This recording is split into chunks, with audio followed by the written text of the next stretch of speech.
slapped away from behind. Ricky goes back to get it. Fires it cross court. Kemp's got it right up into the alley. Power slam! Tomahawk slam!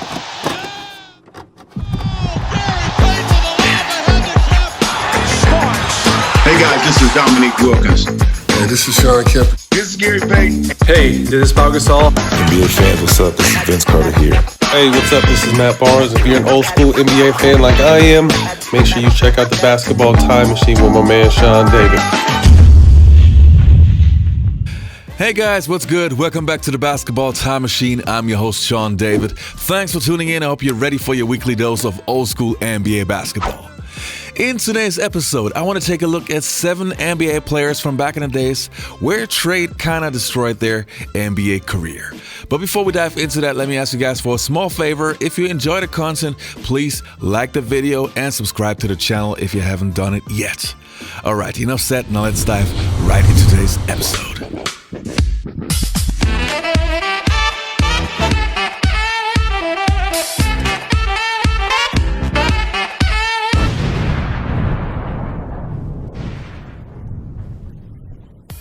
Now, while researching for the video, I wanted to make sure that I also have some players on my list that you probably have forgotten or you never even heard of.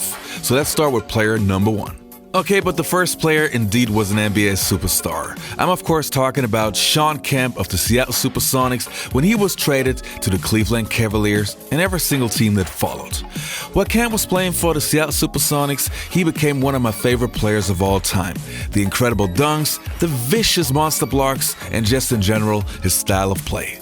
But after the Sonics made it to the NBA Finals in 1996, Shawn Kemp's off-the-court demons started to take control. News reports started popping up that Shawn had a drinking problem, and because of that, had many off nights. Nevertheless, in most nights he was still playing at an all-star level for one of the best teams in the entire NBA. Then there was also the contract dispute, where Shawn Kemp was mad that another player who was not on his level earned more money. I'm of course talking about mcilvane.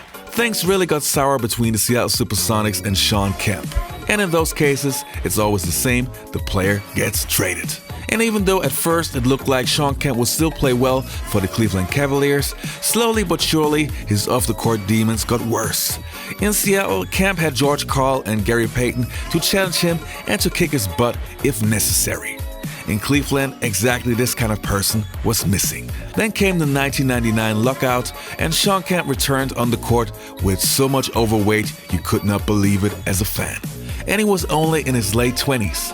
From this point onwards, gone were the days where he would play at an all-star level. Until today, Shawn Kemp is not in the Hall of Fame, and I'm 100% sure if he would have stayed with the Seattle Supersonics, he would have. Still, as a Kemp fan, I want to remember him with the Seattle Supersonics and all the crazy dunks he had. Stormy skies over Seattle have cast a shadow over the Sonics, last year's NBA finalists. Of particular concern, the erratic behavior of All-Star Shawn Kemp, who has struggled on and off the court since the All-Star break. You probably haven't seen too many smiles on my face, at least out there on the basketball court, because things haven't been good. And the next player on my list is going to be John Starks.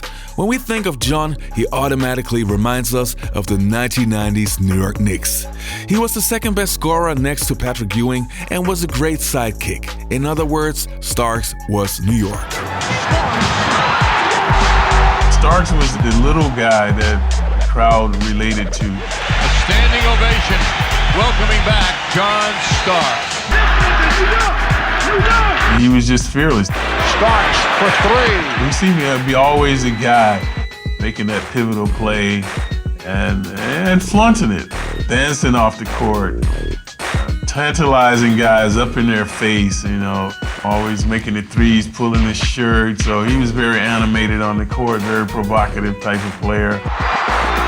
Came to the game prepared to win at all costs, and that's my whole mindset.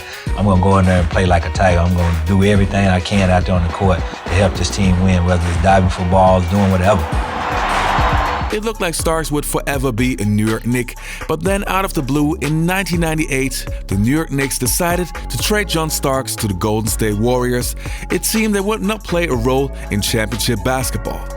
For the next 4 years of his career, Starks would play in no man's land and not end his career on a high note. Starks would say in countless interviews that this trade broke his heart and had a huge impact on his career. It's all about John Starks returning to the place where his NBA career was born.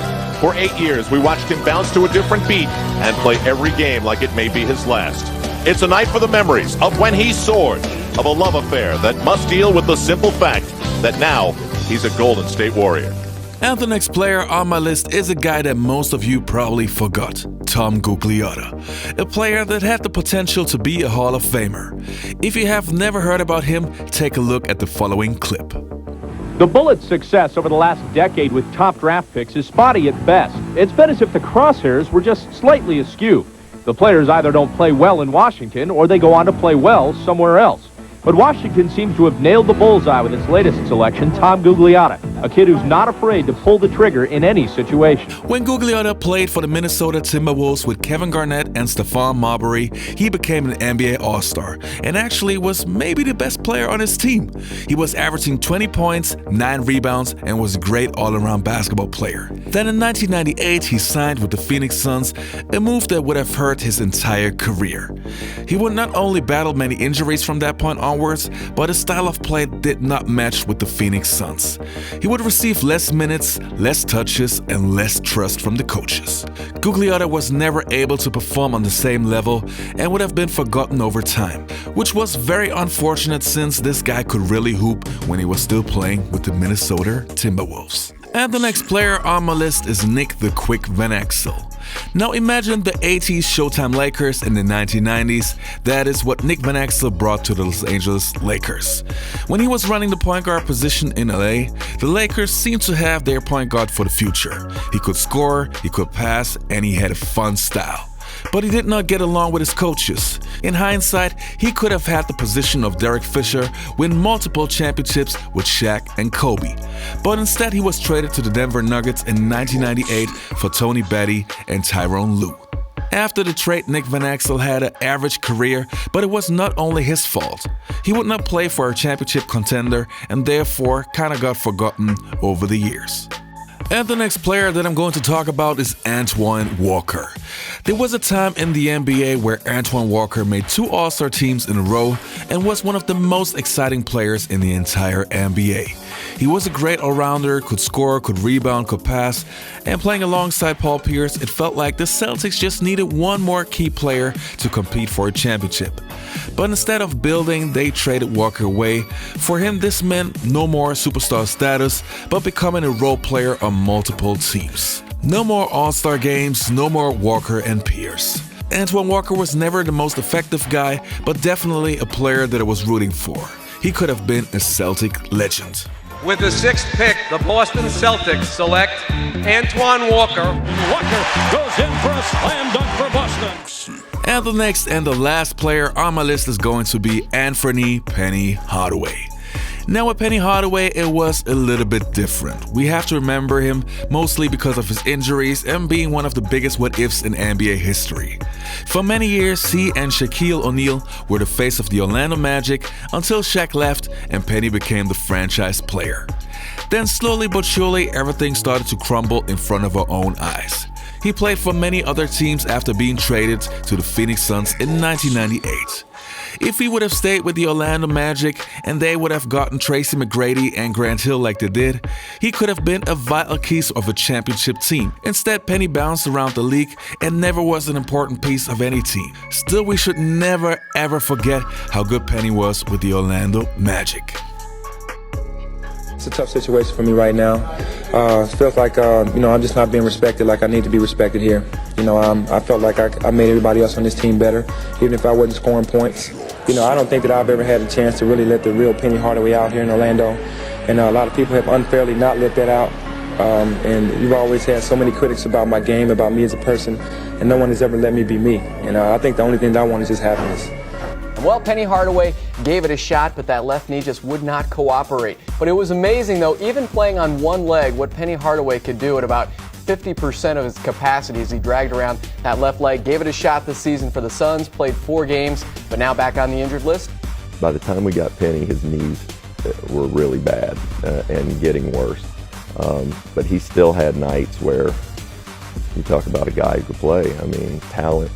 And he and Jason would have been fantastic together if we'd have had Penny, from 2-3 years earlier. All right, you guys, that was it for today's episode. I hope you enjoyed the content. Don't forget to leave a like and subscribe to the channel. That's really important for my channel to grow. And if you want to support the channel even more, please check out my Patreon account or my fan merch underneath the video.